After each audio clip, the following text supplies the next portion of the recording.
one of the questions I had was, you speak about really seeing, and when you say that, when you say how are your emotions, my body just like feels overwhelmed because there's a lot. There's rage, but there's also beauty, there's also gratitude. There's just this kind of, I don't know if it's a new attachment because you're so scared of losing that you're No, just no, no. It's life.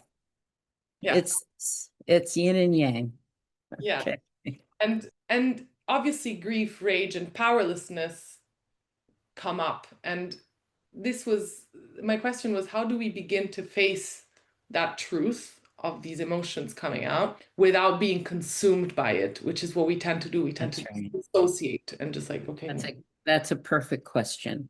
Yeah. Because we are all, as I said earlier, if you're awake in the world, you are going to experience intensifying grief, intensifying powerlessness, and intensifying confusion, and not know what to do with these strong emotions. And then there is life. Life always presents us with moments of presence, being held, and seeing beauty. Now, in the Navajo Dene culture, there's something called the beauty way. And I also do teach about that in the course, because it's not beauty as an aesthetic. It's beauty to realize that wherever we look in life, if we truly look in life, not in human affairs, but in the natural living world, we will see order, we will see harmony, and we will see balance. And so that's our path forward, to know that these qualities exist. And if you just stop for a moment and look at something that attracts your attention in nature, like a tree, like a bush, like a pattern on a leaf, like an insect crawling across the road in front of you. If we pay attention to life, we realize that there we are nourished, restored, and given a new sense of, I want to do this. I want to do this. I liked how you used the word relentless with Jane Goodall, because in listening to her, I listened to her last interview, which was ironically with the Wall Street Journal, very conservative business paper, that was just done just a few days before she passed on. She was so clear and steadfast. She was like a rock of clarity to me. And then she died in her sleep while she was on tour. That's what I want for me. I want to have that clear, unequivocal, unshakable clarity about what my work is. Now, my work is about awakening us to the fact that every human on the planet has incredible potential, incredible potential. And the work is not that we have to train it. The work is that we have to uncover it. And the thing that is, and I want all of you to please notice this, how much fear are you in?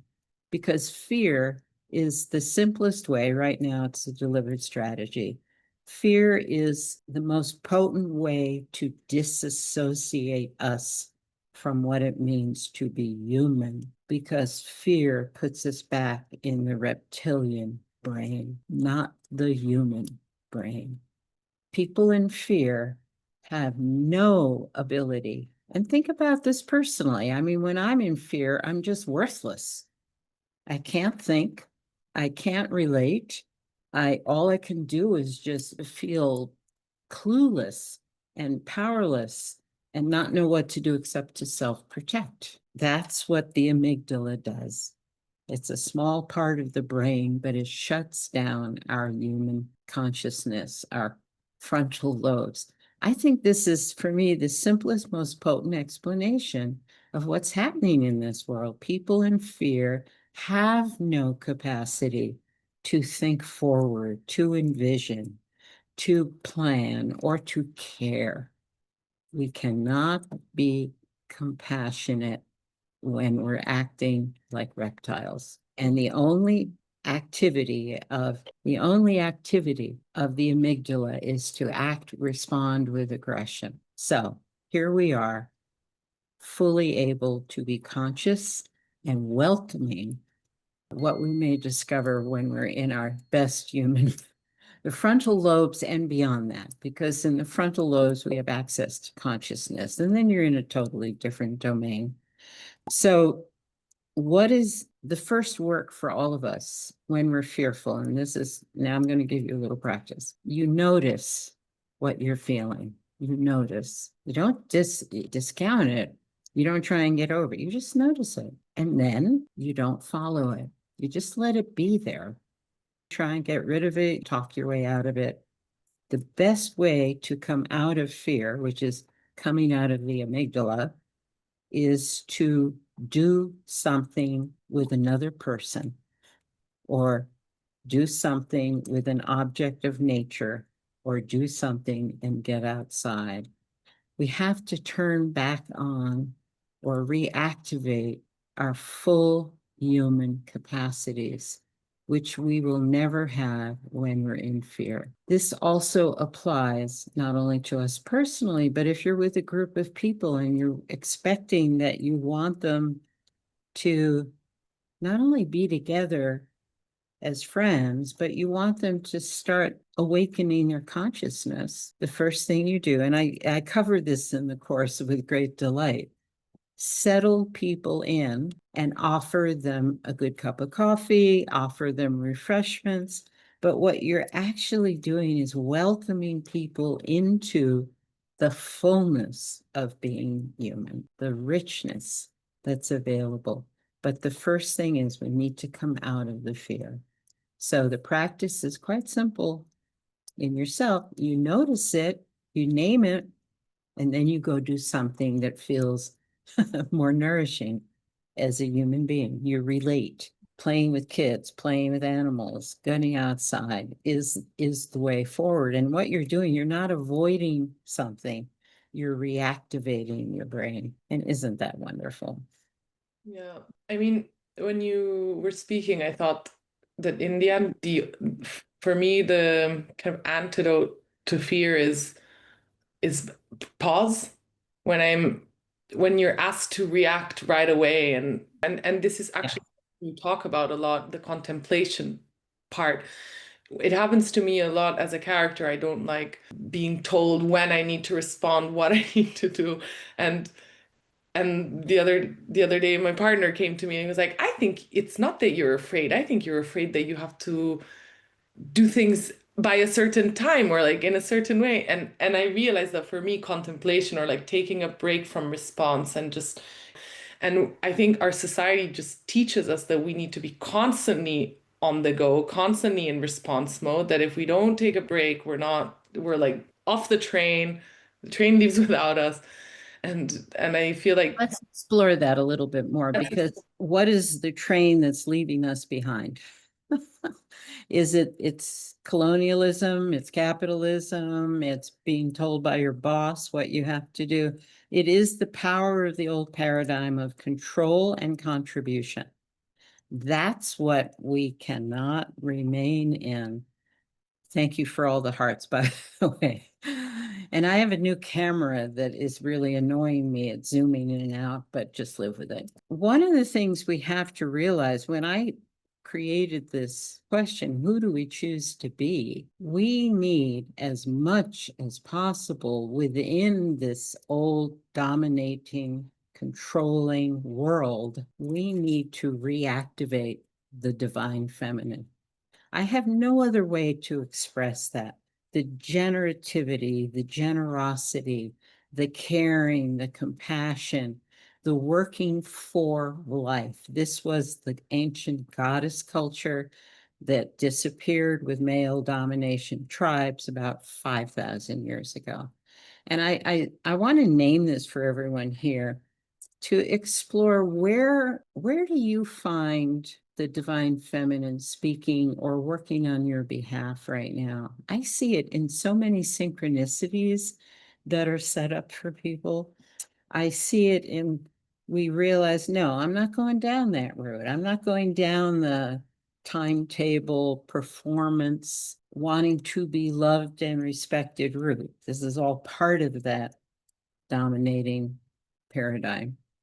What I want for myself is to know that I am working with life on behalf of life. And that sounds maybe very abstract, but it's moment to moment. This is what I teach in Warriors for the Human Spirit training. How do we respond when we notice something or somebody is being harmed? I was so taken just in the news this week by Greta Thunberg again, who was in the flotilla of ships, and hundreds of people on those ships trying to deliver aid to Gaza were imprisoned in very poor conditions in Israel. She said she was in a cell with bed bugs.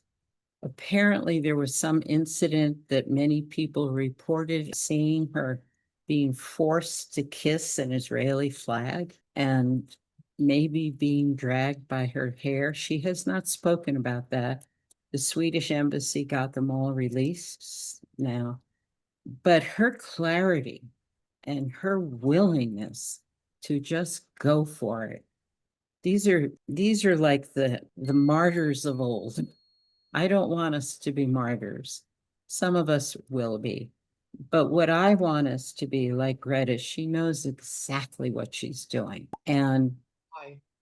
for us in different situations at work, at home, in our communities, when we see something that is life destroying, and we know it is, how do we respond? Not react out of fear, but how do we respond? And the first thing is, it's better to respond with others. And we need more and more to bring us together, turn on, fully awaken our human brains, but then take us into more consciousness, greater mind, so that we can figure out a sane response to what's going on. So we don't sit idly by, we don't disappear in fear. But what we do is get together and work for how can we exhibit the best qualities of being human, our compassion, our generosity? How can we be creative together in the face of so much life-destroying policies and behaviors? So I'm glad you brought up the train. We need to notice we're on it, and then wherever we can, change. And we can rely on synchronicities and guidance that shows us a way forward. We're not alone in this. And I just feel the divine feminine presence. I see it in so many people now. Gender independent. This is about working for life. Find out more on advaya.life.